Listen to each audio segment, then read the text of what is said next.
Good afternoon, Assalamu alaikum. শারদীয় দুর্গা পূজার শুভেচ্ছা সবাইকে। Thank you. Dear esteemed guests and colleagues, it's an honor for me to be here today.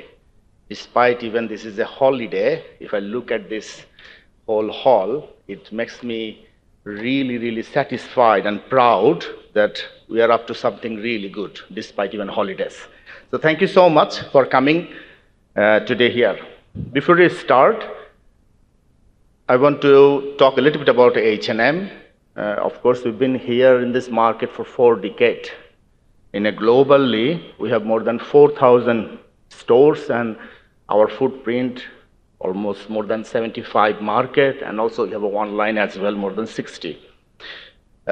All our brands and the business venture that we share have the same passion for making fashion, and we want to make it sustainable way.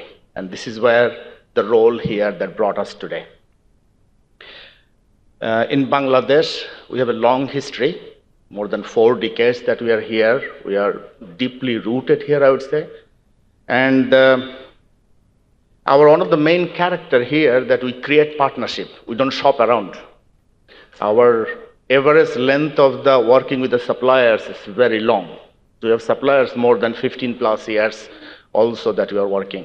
And that is a big strength for us, because when you make partnerships, we can target even a challenge like probably looks like more than Everest, the bigger than Everest even. And in H&M as a role in Bangladesh, it's the most important market, sourcing market, I would say. So our relationship with Bangladesh and H&M is deeply rooted. Now I will jump a little bit about the European legislations and market access. If you remember this opening session, and also a little bit about the earlier panel, they talk about I think I heard the name ESPR there as well, and I'm going to talk about that a little bit. The ESPR means eco-design for sustainable product regulation. This means that after end of 2027, every product that anybody wants to sell in Europe needs to announce that how it produced and how it has an impact actually to the environment, if I summarize on a basic knowledge. If we cannot comply with the European law there, our market will not have the access, despite we produce a beautiful product here, despite we have a great industry last 4 decades. So it's very important that we adopt this, and our supply chain is getting ready for this. I will jump to H&M climate ambitions, because as I said, this is one of the biggest market for our sourcing, and we've been here 4 decades. We have very clear reason here to be more than next 4 decades as well. So this market is very important for us. So H&M target for reduce this carbon emission from our value chain 56% by 2030, and net zero by 2040. Approximately 60% of our total H&M Group's carbon emission comes from the producing country like Bangladesh, and primarily to produce fabric and of course making garments. And this is why our Bangladesh have a big role to play, and I think I will challenge everyone here in this room that how can you do it, because looks like we even probably start our baby footsteps yet. So we are much behind than lot of our competitors countries. Like I heard the name India here, I heard the name Vietnam here, and a lot of Far East countries. And this is where the challenge begins actually. I still have 5 minutes, great. So I will talk a little bit about the energy situation in Bangladesh.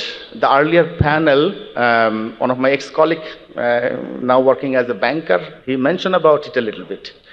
It's a captive generations that we do production in Bangladesh. Usually it's opposite in other part of the world because it's primarily connected to the grid. But in Bangladesh, the grid is not stable. That's another discussion. We produce our own electricity, and that comes from fossil fuel, natural gas. And at the beginning, our honorable advisor also says, and I think Mr. Lutfi Siddiqui also said that around 2 to 5% probably energy comes from renewable sources. And in considering that, one of the big production market in Bangladesh, and I said that we wish to hear even more 4+ decade in Bangladesh. If I look at in my supply chain, how much electricity we need, at this moment, the electrification we need 2,500 megawatt. So that's why I name, it is a challenge like Everest. But when everybody, despite all the holiday you came here, I am very courageous to take the challenge here. And considering this mix and a complex, the mix energy situation, and this is a very complex as well, if you turn it around to the next level. One thing I should not forget, there is an opportunity for the on-site solar, like you put a solar panel, which is very, very common. If you take a flight landing in Dhaka over the Ashulia, Gazipur area, you will see a lot of solar panels. But if you do that even 100%, in our supply chain, we can only cover less than 1/5, probably 15 to 16, 17% of our need. So it's not enough. So we need to play the game completely differently. That's the whole point we are talking about. And giving us this unique situation, we've been working with our partners like USAID batch program. We have been working with one of our suppliers and also partners, I would say, Pran Group. Soon we'll have a panel discussion about it. We come to a conclusion that there is a solution that we can bring, which is power purchase agreement, a corporate power purchase agreement. And in corporate power purchase agreement, we are saying that renewable energy that produced in offshore connected to the grid and our suppliers connected to the grid. That we are talking about. It looks simple on that sense, but in reality, with the complex, we find is probably one of the most complex projects that we are working. But then, we have some good example because we are a global company. So we have a good example in India, we have a good example in Vietnam that we work with. So that gives us a courage. And I think I mentioned the name once and I want to mention it again, that US batch program help us a lot to talk with more with the government, to work with more with the different consultants and others, that how can we make it as a reality. So we come as a proposal as a corporate power purchase project towards our government. Why the corporate power purchase is important to Bangladesh? Because for Bangladesh, corporate power purchase support the interim government, the commitment to reduce the carbon emission, and it will have a direct foreign investment. And at the same time, it will help us to retain the competitiveness of the market. Because as I said, this ESPR is taking in the place so that this market needs more renewable energy, and simply the rooftop solar is not the only solution. I will talk very quickly about the framework. And to establish this corporate power purchase agreement in Bangladesh, it is important to develop a framework and a legislative, the changes. And this is where government comes into the picture. We request to our government to allow us a pilot project, because this is completely new in Bangladesh. It never happened before. And that should have a 3 area. One is a tri-party agreement framework, and it's building this energy attribute certificates, and then open access to the market. If we do that, I'm very confident this pilot will be really successful.